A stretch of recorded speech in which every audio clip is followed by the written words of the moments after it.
One of the verses of Scripture that has often brought comfort to my heart is the admonition found in Galatians 6:2 that encourages us to carry each other's burdens, and in this way you fulfill the law of Christ. This reminded me of a recent time where I was cutting up vegetables for a meal that I was preparing. As I was chopping the onion, from the outside it looked like a normal fresh onion, but when I cut it open, it was anything but normal. I found it was rotten on the inside.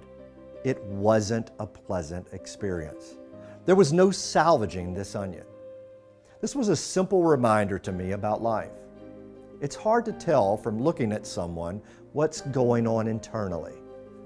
It can be extremely difficult to see from appearances whether or not someone is hurting. Most people do a pretty good job of looking as though everything is going okay in their lives. Asking someone, "How are you?"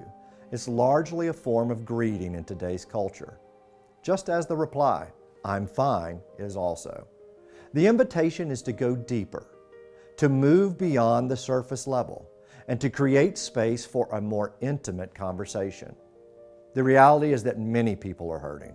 This COVID-19 environment has created new stressors for families and individuals. I also believe that this environment has provided new opportunities to serve humanity.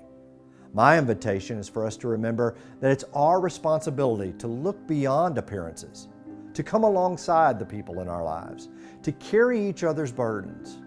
It's our duty to provide care, support, and encouragement for those around us. The command to love one another is not a surface, superficial type of love. It is a love that gets its boots dirty, that demonstrates a willingness to abide with others in the ditches of life. You may be asking, how do we see what's going on inside someone else's life? First, I contend that we need to strengthen and deepen relationships with others in our lives in order to look beyond appearances. This takes an investment of time, attention, and energy. Frankly, it's easier to keep relationships shallow, but that's not what God has called us to do. We are designed to be salt and light to those around us.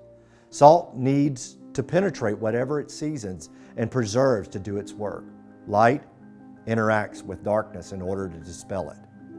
Bearing one another's burdens means investing in people, to be able to determine what burdens them so that we can begin to make those burdens lighter. Today, I am certain there is someone within your sphere of influence who is hurting. The invitation is to find a way to encourage, to support, and to bring healing to this person's life.